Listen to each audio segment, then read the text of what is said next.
Breaking news right now on WDBJ7. We are continuing our coverage of breaking news this morning. A house fire that first sparked late last night in Halifax County has reignited. And WDBJ7's Bianca Holman joins us live from the scene this morning with all the details. Bianca, what are you seeing out there? Hey, Nisi, right now fire crews are on the scene. I'm going to step out of the frame so that you can see them. Breaking news right now on WDBJ7. We are continuing our coverage of breaking news this morning. A house fire that first sparked late last night in Halifax County has reignited. And WDBJ7's Bianca Holman joins us live from the scene this morning with all the details. Bianca, what are you seeing out there?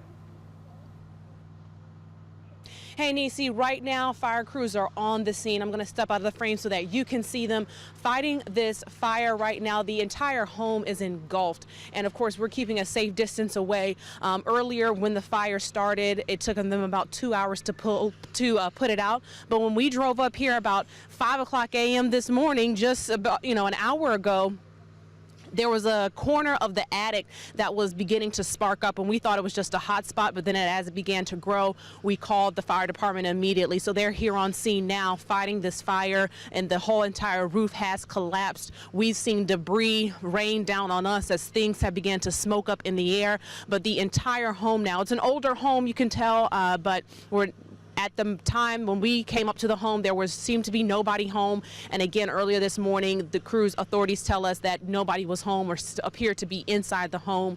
So right now they are on scene. You can see them spraying the water into the windows there and into the roof. Oh, wow. And there are things inside that are popping, and the siding has come down, the gutter has come down, lots of things has fallen from this home. So again, we're making sure that we keep a safe distance as we get this footage and information for you all.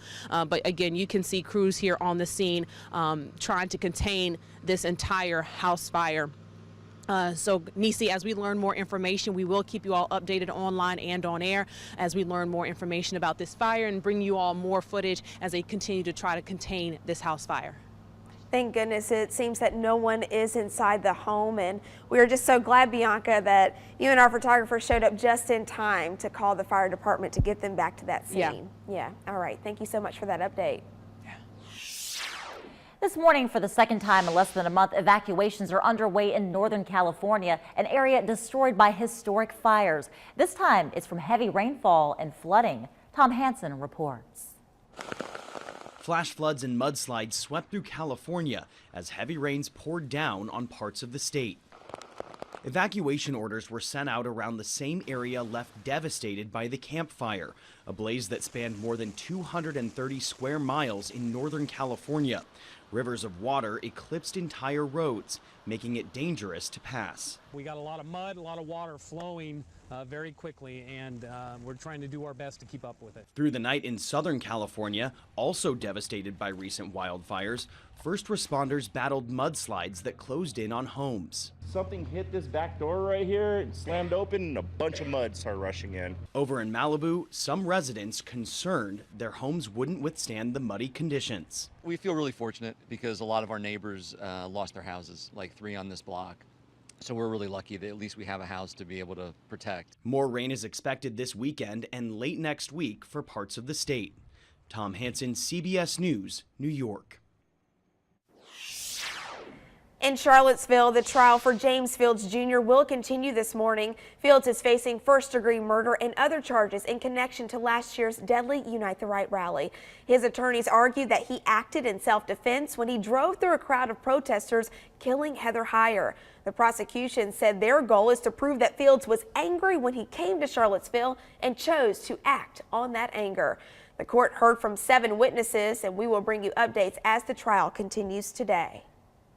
A missing teenage girl who was taken in North Carolina was found in Oklahoma this week. Investigators found 13-year-old Aubrey Akery at a hotel more than 900 miles away from her North Carolina home. Authorities arrested 23-year-old Jacob Gardia of New Mexico on charges including child abduction. Police say Akery and Gardia met each other online. Akery's parents are driving from North Carolina to Oklahoma to pick her up. People gathered at a church in Red Springs, North Carolina this week to remember 13-year-old Hanya Aguilar. The girl was abducted outside her home in Lumberton on November 5th. After 3 weeks of searching, investigators found a body submerged in water in North Carolina. Authorities later identified that body as Aguilar. During the church service, family and friends came to search for answers and for peace. They say they'll always remember her for her kindness. Happening today, Roanoke County is celebrating a new addition to Explore Park. You can now rent a cabin and go camping. The Don's Cab Inns have 4 wooden cabins called pod cabins, 4 yurts, 6 RV sites, and a bathhouse. Roanoke County Parks and Rec says the cabins offer something a little different for everyone. Major part of that going forward, not only with the overnight accommodations that we're introducing this week, our trails, our river access, mountain bike skills area that we're looking to open next year. It plays an integral role in the region as we continue to build that brand. For more information about reservations, you'll find those details on the county's website.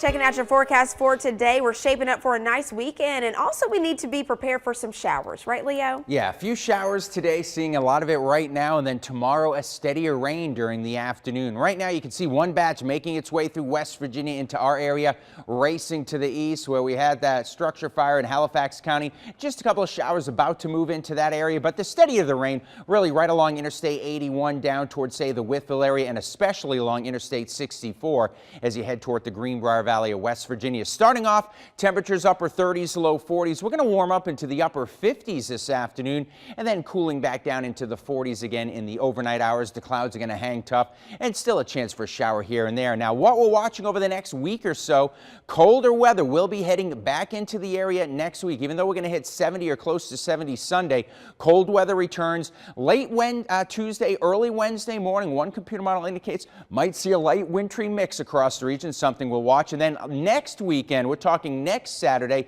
a potential of maybe a winter weather event heading in. You can see the one forecast model does bring a little bit of light precipitation in early Wednesday morning. We're talking 2 a.m., maybe a snow shower, maybe a little sleet, and then as you head toward the end of the week into the weekend, maybe a winter weather event heading in.